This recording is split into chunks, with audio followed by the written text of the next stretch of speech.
నమస్తే welcome to Sakshi education this is Ram air force common admission test 2026 సంబంధించినటువంటి notification విడుదలైంది. So దీనికి సంబంధించినటువంటి ఏజ్ లిమిట్ ఏంటి, ఎడ్యుకేషన్ క్వాలిఫికేషన్ ఏంటి, సెలక్షన్ ప్రాసెస్ ఏ విధంగా ఉంటుంది, మరి ముఖ్యంగా వీటికి సంబంధించినటువంటి దరఖాస్తు ప్రక్రియ ఎప్పటి నుంచి ఎప్పటి వరకు జరగనుంది అనే విషయాల గురించి ఈ వీడియోలో పూర్తిగా తెలుసుకుందాము. ముందుగా ఈ వీడియోని చూస్తున్నటువంటి ప్రతి ఒక్కరు కూడా ఈ వీడియోని తప్పకుండా లైక్ చేయండి. అలాగే మీరు ఇంకా సాక్షి ఎడ్యుకేషన్ యూట్యూబ్ ఛానల్ని సబ్స్క్రైబ్ చేసుకోకపోతే ఇప్పుడే సబ్స్క్రైబ్ చేసుకోండి. అయితే మనకు air force common admission test, so ఇది ఏఎఫ్ క్యాట్ అంటారు ఈ ఎగ్జామ్ని. ఇది 2026 సంబంధించినటువంటి నోటిఫికేషన్ అనమాట. సో ఇది మనకు ఎయిర్ ఫోర్స్లో ఉన్నటువంటి కొన్ని ఉన్నతమైన ఉద్యోగాలకు సంబంధించినటువంటి భర్తీకి సంబంధించినటువంటి టెస్ట్ అనమాట. సో ఇందులో మనకు ఒకసారి పోస్టులు చూసినట్లయితే ఏఎఫ్ క్యాట్ ఎంట్రీ ఒకటి ఉంటుంది, అంటే ఫ్లయింగ్ మరియు గ్రౌండ్ డ్యూటీకి సంబంధించిన టెక్నికల్ లేదా గ్రౌండ్ డ్యూటీకి సంబంధించినటువంటి నాన్ టెక్నికల్ పోస్టులు ఏవైతే ఉన్నాయో వాటికి సంబంధించినటువంటి భర్తీ ఉంటుంది. అదేవిధంగా ఎన్సీసీ స్పెషల్ ఎంట్రీ ద్వారా మనకు ఫ్లయింగ్ సంబంధించినటువంటి ఖాళీలు ఏవైతే ఉన్నాయో వాటికి సంబంధించినవి కూడా దీంట్లో ఉంటాయన్నమాట. సో ఇక్కడ మనకు ఫస్ట్ వీటికి సంబంధించిన ఎలిజిబిలిటీ చూసినట్లయితే, ఎడ్యుకేషన్ క్వాలిఫికేషన్ చూసినట్లయితే ఇంటర్మీడియట్లో అభ్యర్థి కంపల్సరీగా మ్యాథమెటిక్స్ ఫిజిక్స్ సబ్జెక్ట్ తోటి పాస్ అయి ఉండాలి.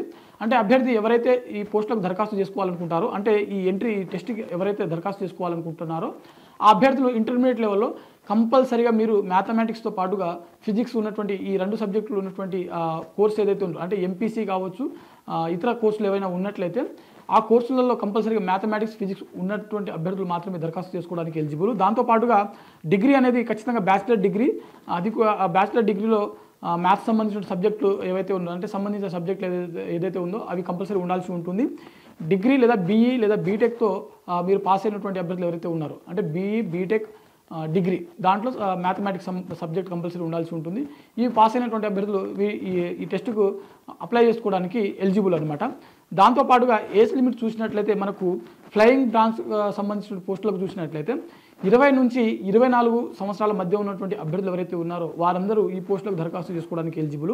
అంటే మినిమం 20 ఇయర్స్, మ్యాక్సిమం 24 ఇయర్స్ వరకు ఏజ్ ఉన్నటువంటి అభ్యర్థులు ground duty technical non technical పోస్టులకు దరఖాస్తు చేసుకోవడానికి ఎలిజిబుల్ అనమాట. ఈ పోస్టులకు సంబంధించినటువంటి ఏజ్ లిమిట్ చూసినట్లయితే ఇక్కడ మనకు ఫ్లయింగ్ బ్రాంచ్కు సంబంధించినటువంటి పోస్టులకు, అంటే వీటికి సంబంధించిన ఫ్లయింగ్ బ్రాంచ్కు ఎవరైతే దరఖాస్తు చేసుకోవాలనుకుంటున్నారో ఆ అభ్యర్థులకు కనీసం 20 సంవత్సరాలు, మ్యాక్సిమం 24 సంవత్సరాల వరకు వయసు ఉన్నటువంటి వారు ఈ పోస్టులకు దరఖాస్తు చేసుకోవచ్చు.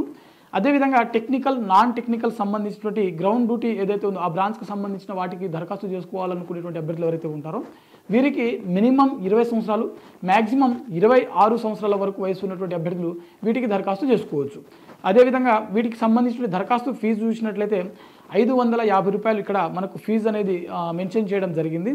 దాంతోపాటుగా మనకు ఇతర ట్యాక్సెస్ ఏమైనా ఉండేటువంటి అవకాశం ఉంది. సో అది అప్లికేషన్ మనం అప్లై చేసేటప్పుడు మనకు అప్లికబుల్ చూపిస్తుంది అనమాట.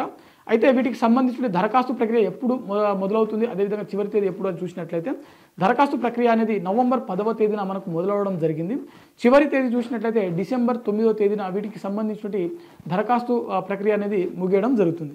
సో ఇది మనకు air force common admission test 2026కి సంబంధించిన నోటిఫికేషన్ యొక్క ముఖ్యమైన అప్డేట్స్ అనమాట. సో ఇది ఇవాల్టి వీడియో. మరిన్ని జాబ్ అప్డేట్స్ కోసం చూస్తూనే ఉండండి Sakshi education. Thanks for watching. Thank you all.